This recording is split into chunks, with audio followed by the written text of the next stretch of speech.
झांसी में बीते 20-25 दिनों से एक विवाद चल रहा है और विवाद में महंत वैदेही वल्लभ शरण को नाम चल रहा है। तमाम आरोप प्रत्यारोपण को दौर जारी है। अब कछु दिनों से महंत वैदेही वल्लभ शरण जी अयोध्या धाम में हते, अभी लौटे हैं, तो हम लोगों ने सोची चर्चा करी जाए और समझो जाए जो का पूरा मामला है। गुरुजी, जो का पूरा मामला है झांसी में बड़ो चर्चा को विषय बनो है। आप जय सिया राम। क्या है कि ये आप जानते हैं कि हम लोग भगवान श्री सीताराम जी के भक्त हैं। स्थान पे जो अपना श्री वैदेही वल्लभ कुंज है ट्रस्ट, उस पर तमाम ज़मीनें हैं। लोगों ने तमाम बदनाम करने के लिए, कुछ लोगों को ऐसा लगता पूरे भारत देश में भक्त हैं, उस मंदिर और आस्था और धर्म से जुड़े हैं। आपने देखा होगा लगातार हम सनातन के लिए काम करते रहते हैं। जब हिंदू सम्मेलन हुए तो तमाम मीटिंगों को मैंने किया। भगवान श्री सीताराम जी के कार्यक्रमों को करते रहते, लोगों को भंडारा, भोजन, वस्त्र, कंबल सबको बांटते रहते हैं। लोगों ने कहा महाराज जी को हमने कपड़ा पहनाए। इतने छोटे छोटे बातों को छोटे छोटे मीडिया चैनलों पर, जो यूट्यूब चैनल हैं, उनको बुला के और चलवाया। हमारी ज़मीन कब्जा कर ली, हमारे साधु संतों के साथ मारपीट की, पैसा भी उनके ज़बरदस्ती ले गए और सब किया। जो जो तमाम कृत्य किए, जो बताने में भी बड़ी शर्मिंदगी होती है। ये 25 जून का वाक़या है। ये 25 जून का मामला है और हम लोगों ने कप्तान साहब के पास 3 जून को गए थे। उसके 3 जुलाई को गए थे। 25 जून का मामला, 3 जुलाई कप्तान साहब के पास गए। कल उन्होंने जो है FIR दर्ज करा दी जांच करके। पूजनीय मुख्यमंत्री योगी आदित्यनाथ जी महाराज हिंदूवादी सरकार है। वो कहते कि कभी भी अपराधियों के हौसले बुलंद नहीं हो सकते। सरकार में राम भक्तों की सरकार है। माननीय मुख्यमंत्री जी को एवं शासन प्रशासन को मैं धन्यवाद देता हूँ। यहाँ के जिलाधिकारी महोदय जी, DM साहब एवं कप्तान साहब को धन्यवाद देता हूँ। जो मुकदमा उनको दरखास्त दी गई, उन्हीं धाराओं में मुकदमा उन्होंने लिखा और उन अपराधियों को जेल भेजने का आश्वासन दिया। शीघ्र ही उन्होंने कहा कि वो जेल जाएंगे, अपराधियों को बख्शा नहीं जाएगा, चाहे कोई भी अपराधी। और जो कृत्य उन लोगों ने किया, दूसरा हमारी छवि खराब करने का काम उनका काम है कि लोगों को ज़मीनों पे कब्जा कर लेना। हमारी छोड़िए, सरकारी ज़मीन को बेच दिया। नगर निगम की संपत्ति को 3 एकड़ 10-20 डिसमिल नहीं, उसमें मैंने नंबर भी दिए। वो नंबर मैंने बताए मीडिया में कि फला नंबर ये नगर निगम की ज़मीन लगभग 3 एकड़ दिलीप पांडे जी बेच चुके हैं। पहाड़ों की ज़मीनों को बेच दिया।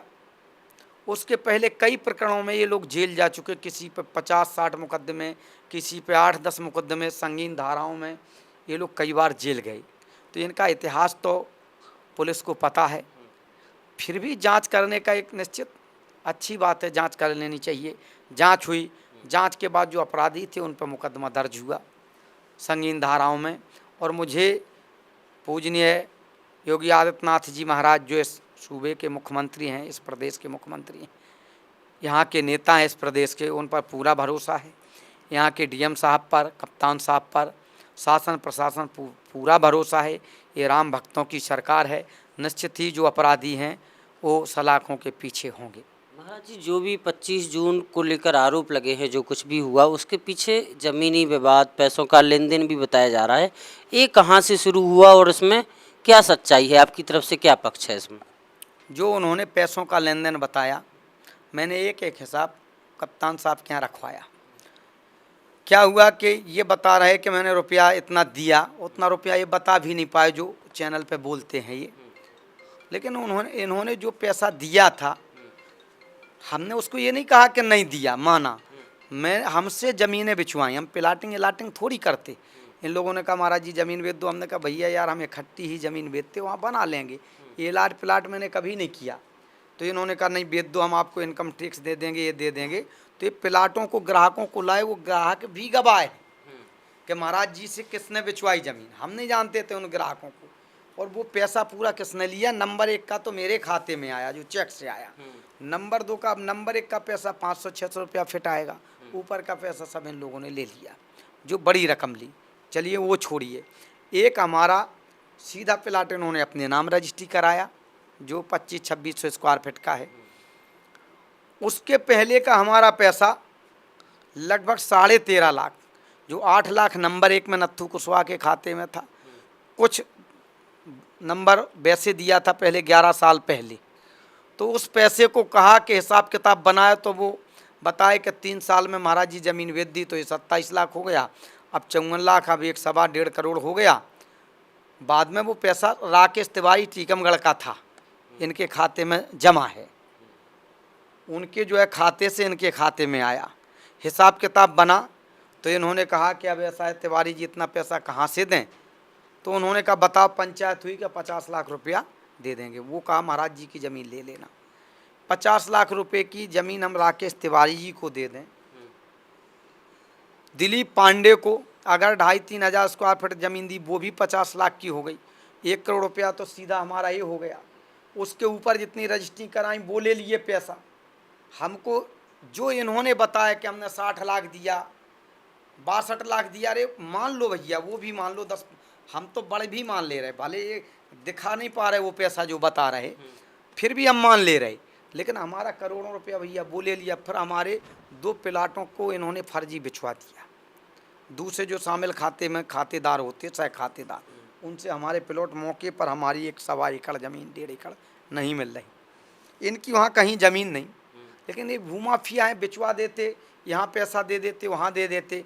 लेकिन यहाँ के प्रशासन ने सिद्ध कर दिया कि कोई भी भूमाफिया पैसा रुपया दे के, रिश्वत दे के बच नहीं पाएगा, वो सलाखों के पीछे जाएंगे। प्रशासनिक अधिकारियों से क्या आश्वासन मिला? ये लोग जेल जाएंगे, गिरफ्तारी होगी? आश्वासन उन लोगों ने यही दिया कि इन लोगों की गिरफ्तारी शीघ्र ही होगी।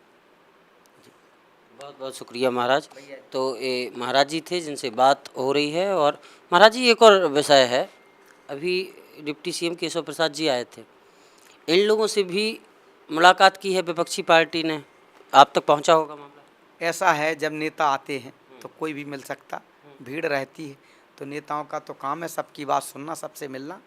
लेकिन उन्होंने भी यही कहा था कि जो जायज़ हो वो काम करिए। कप्तान साहब को यही निर्देश दिए थे, तो जायज़ काम हुआ। सभी सरकारें यही चाहती, ये तो हम भी चाहते कि जो सही हो। वो भी आरोप लगा रहे थे, हम उन पर आरोप, वो हम पर लगा रहे थे, लेकिन जो सही था वो हो गया। अगर हम अपराधी होते तो हम पर केस दर्ज होता, वो अपराधी हैं तो ये तो सरकार, वो प्रशासन ने साबित कर दिया कि कौन अपराधी है, कौन क्या है। तो लगातार आरोप प्रत्यारोप का दौर जारी था। अब इसमें झांसी पुलिस के द्वारा एफआईआर दर्ज कराई गई है। इस एफआईआर में भूमाफिया नत्थू कुशवाहा से लेकर दिलीप पांडे और भी समेत अन्य कई लोगों पर एफआईआर दर्ज हुई है। पुलिस ने अलग अलग कई धाराओं में ये मामला पंजीकृत किया है। जाहिर सी बात है, अब इस पूरे मामले की इन्वेस्टिगेशन होगी, अग्रिम कार्रवाई होगी। महाराज जी का कहना है कि पुलिस के अधिकारी जो हैं, प्रशासन के अधिकारी हैं, उनकी तरफ से जो लोग हैं जिनके ऊपर एफआईआर लिखी है, उनकी गिरफ्तारी के भी आश्वासन दिए गए हैं। अब आगे क्या होगा इस पूरे प्रकरण में, देखने लायक होगा। फिलहाल जो महाराज जी ने किया, जो बताया है, उसके आधार पर एक खबर हमने आप तक पहुंचाई है। इस खबर के जवाब में यदि जो आरोपी पक्ष है उनका जो भी बयान सामने आएगा, बुंदेली वार्ता उसे भी रखने का प्रयास करेगी, दिखाने का प्रयास करेगी। बहुत बहुत धन्यवाद।